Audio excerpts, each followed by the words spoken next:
we're not solely relying on TikTok, right? If one platform disappears, like our business doesn't come crashing down with it. Hi, I'm Joyce Chen. If you're building an e-commerce business right now, you know things don't always go according to plan. From tariffs and TikTok bans to supply chain curveballs, uncertainty is just part of the job. Today, I'm sitting down with two founders to talk about how they stay steady through the chaos. All right, so let's get into tariffs, huh? So the two of you are e-com founders, and I want to ask you, how's your business been affected by the tariffs? So a lot of the partners that we work with, they are based in Latin America, specifically Mexico. So they've definitely been affected by some of the tariffs. And then that trickles down to our line of business. Yeah, I mean, we get a lot of our ingredients from, India, primarily from India. So a lot of the ingredients that come in, they're starting to get tariffs now. A lot of our packaging comes from China. The cups that we have in store for serving our chai and coffee and stuff like that also comes from China. So a lot of these little costs start adding up. And then, there's also like other suppliers and stuff, they start increasing their prices. So we're just, every morning we're like, all right, what's changed? Yeah. So Mohammed, for Lychee, how are you navigating these tariffs? And the same question for you, Aurora, for the Jefas. Yeah, I mean, like I said, like every morning we're just like, we look through all of our, costs and just make sure like, okay, is anything changing today? Being brick and mortar and e-com, we have to navigate like daily or regular, monthly, even price changes from our suppliers, as well as like, for e-com stuff, like inventory that we have lasting, orders they have to place for like years, we have to navigate, okay, have prices changed? Do we need to place an order now? Should we wait? Like all these questions we have to like continue answering. And we just try to do that and think about it on a daily basis so we don't get caught off guard. And what about you, Aurora? Yeah, we're on the same boat. As we think of projections for the rest of the year, we have to think about how much we're purchasing at the time, and also different items that we thought we were going to be able to produce. Maybe thinking about those things. Are those things still going to be accessible? Do we work with the same manufacturer as we had intended? So it's a lot of projections, and it definitely gives you a little bit of uncertainty. And how are you planning for that uncertainty then? It's a roller coaster. I mean, that's the founder life in Yes. general, but I think it's working and communicating with the partners. And it's all about transparency at the end of the day. A lot of our brand partners, we're all going through a really difficult time just in the world of e-commerce, in the world consumer. So it's letting each other know that, hey, some things may come up and we all have to prepare for those things at the same time. Does that kind of make any changes to your business model or pricing, or how are the two of you thinking about that and how it impacts your business? As far like we try not to like put too many eggs in one basket, basically. So we try not to get locked into one supplier, or we try not to get locked into one platform, for example. And yeah, like TikTok versus Instagram. We're making sure that like we're not solely relying on TikTok, right? If one platform disappears, like our business doesn't come crashing down with it. It's certainly with the TikTok ban. There's and all these platform changes. There's lots of uncertainty. Is that the same? Do you have the same tactic as well for the Jefas? Yeah, so we rely heavily on social media because we like to engage with our consumer, the customer. We are all about storytelling, and really that's why it's called the Jefas, because we like to empower Latina-founded beauty brands. So telling their story through social media is very important to us, and that is definitely something that we've also tested. Coming on board TikTok, we just opened up our TikTok shop, so that's really exciting, and just testing different things. I think at the end of the day, you will find something that works for you and works for your audience as well. Has dealing with uncertainty shifted your mindset in any way? I'm sure this year of in your founder journey has been very interesting. Yeah, I think I've become a lot more outcome focused rather than just decision focused. I think if you're looking at like, hey, prices have gone up, I need to make a purchase now, inventory is running low. How do you make that decision? Do you like, if you wait a little bit, prices could come down or they could go up even more. So like, do you take that risk? Do you not take that risk? So then, what I do is like, I just look at the outcomes. What would happen if I didn't buy now and prices went up, or I did buy now and prices went down, right? Compare those two outcomes. And very quickly you'll see like, okay, one of these outcomes I cannot survive. So then the other outcome is like, just it just makes a lot more. It makes your decision making a lot easier. Are you taking the same tactic, Aurora? Yeah, I think uncertainty also just comes with the job. As founders, we are so used to uncertainty. One day, it's great. Another day, you're crying, and it's an emotional roller coaster. So while everybody else, who has a more traditional business and is not in a startup environment, I think it's a little bit easier for them. But for startup founders, especially for us, we're such early stages that it's all a learning at the end of the day. So it's So uncertain. you're saying the tariffs didn't impact you that much from a mindset perspective? Well, it's going to make things difficult. So we're adding on to the stress. But it's immediately right now, no. But I think in the next 6 to 12 months, yes, we will start to see that. Because again, some of those projections or new product offerings that we were working with our manufacturers in Mexico, those things are going to impact us down the line. I mean, they're starting to now, but definitely once we start to get that merchandise. Got it. Yeah. On the flip side, we've been talking a lot about kind of negative impacts of the tariffs. Have any economic changes helped both of your businesses? Yeah, I think so. So we're like very much, we're a chai company, right? And I think our probably biggest competitor is coffee, in general. And we've seen coffee prices go up quite a bit. Green coffee is trading up much higher. The tariffs are making it easier. There's climate conditions going on as well. So that makes chai a lot more appealing. And a lot more people are willing to try it. It's cheaper. It's an alternative to caffeine, get your like daily fix. So, in that way, I think definitely like, some of these things have helped us quite a bit. And what about you, for? No, we have not had any benefits to the tariffs. Being completely transparent, neither have our brand partners. So everything for them is a lot more difficult now in terms of sourcing products, acquiring materials that you need for the product. So definitely not. Okay. What's one thing that you're doing right now to make your inventory decisions smarter and not just cheaper? I think for us, it's being strategic in terms of how much we are purchasing as well.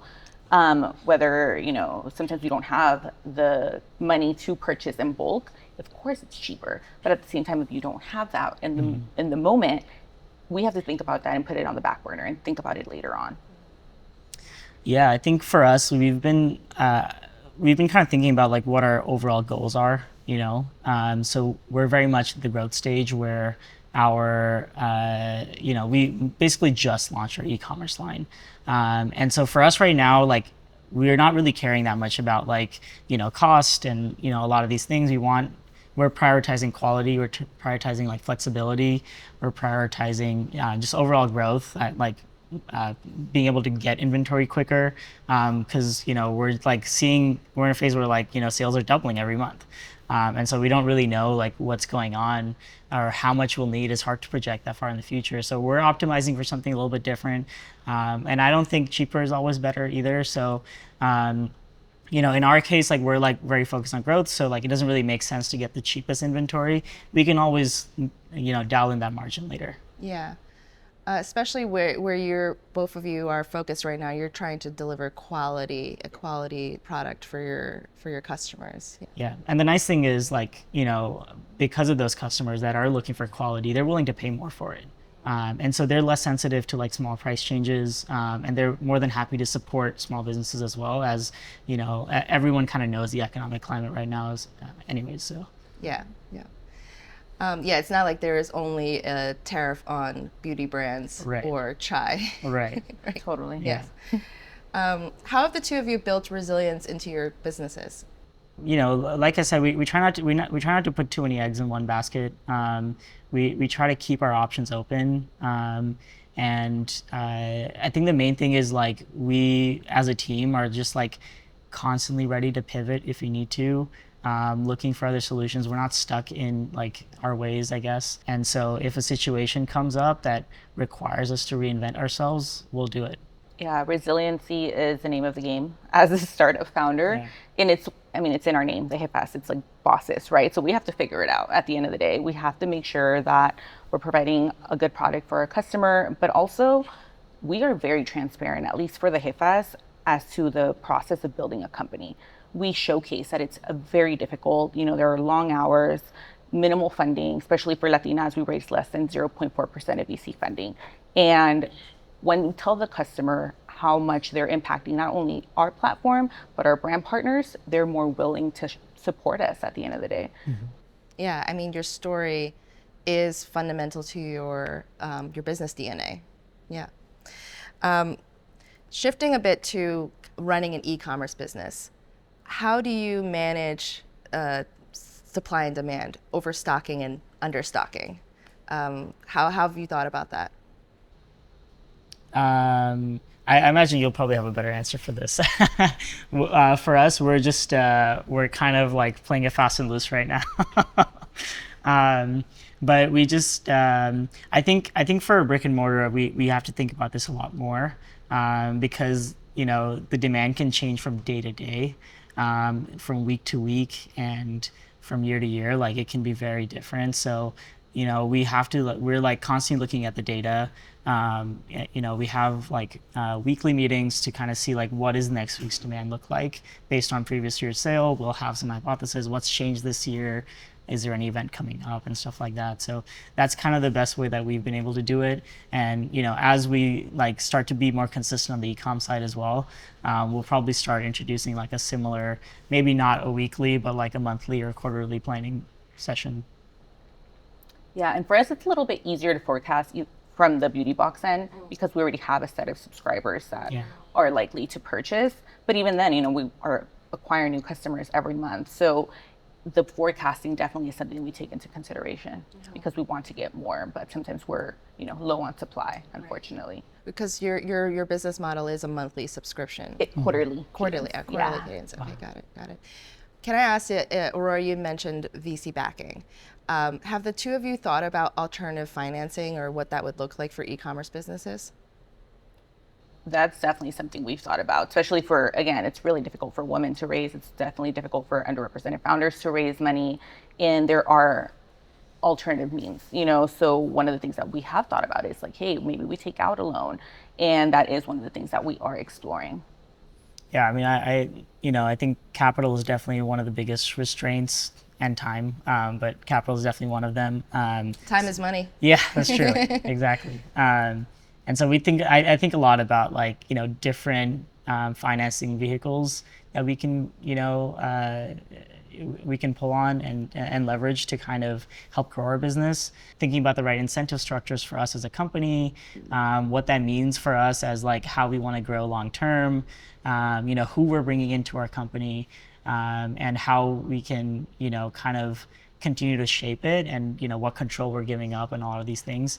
That's something that we think a lot about. So far we've been bootstrapped, and as we kind of continue to grow, we're going to need capital. And so I haven't answered that question for myself yet, but I think about it a lot for sure. I think this is where I need to plug in that Mercury has a working capital for e-commerce businesses. Oh yeah. Yeah, so maybe it's something the two of you can explore. Okay, so we're wrapping up here. I would love to hear kind of like final thoughts on how as e-commerce businesses you're navigating uncertain challenges. Like, what do you, the two of you, kind of do to center yourselves as founders? That's a good question. It can be a lot, like from day to day, there's just like so many challenges, so many things getting thrown at you all the time. And, you're always in go mode. And at some points, you just like stop and you gotta think like, hey, like, okay, this is my business, basically your child, that you've kind of, Your but child. Also, yeah. Sorry, I really didn't mean to make you laugh there. Yeah, exactly. So, but you still have to take care of yourself. And, it's like that analogy of like on the airplane, putting your mask on first. You have to know when to stop as well. And that's really important. Otherwise, like, there's a whole team relying on you. And if you can't deliver for them because you're too tired, or you can't, get the important things done because you're just like constantly just going, I think there's bigger impacts. And also like, there's also just life. There's no point in running a business if you're miserable doing it. So I try to go on walks. I do some meetings sitting outside. Those small things help a lot on the day to day. And then every now and then I'll allow myself a few days off. What a luxury for a founder. It's important though. And I think burnout is so real. Creative burnout is so real. And that's definitely something that I, over the last year, have, struggled with. And that's the reality. But, and I know I keep on saying this, we are building around community, but that really is at the core. We are a first mover. There is no other platform that focuses on Latina founded beauty brands. And that is exciting. It's really what gets me going. It's ensuring that the next generation and the next wave of entrepreneurial Latinas has a space, and that little brown girls see themselves reflected within the beauty space. Yeah. So it's something that, really gets me excited. And when there are tough days and tough moments, you keep going because you want that change to happen. Yeah. I love that. I love that also both of you have brought your particular perspectives, cultural backgrounds to your businesses. I mean, isn't that just what entrepreneurship's all about? 100%. Yeah, exactly. I think cool. I think people are resonating a lot more from authentic businesses. People trying to represent themselves, and even if you're not South Asian or Latina, I think people really love that.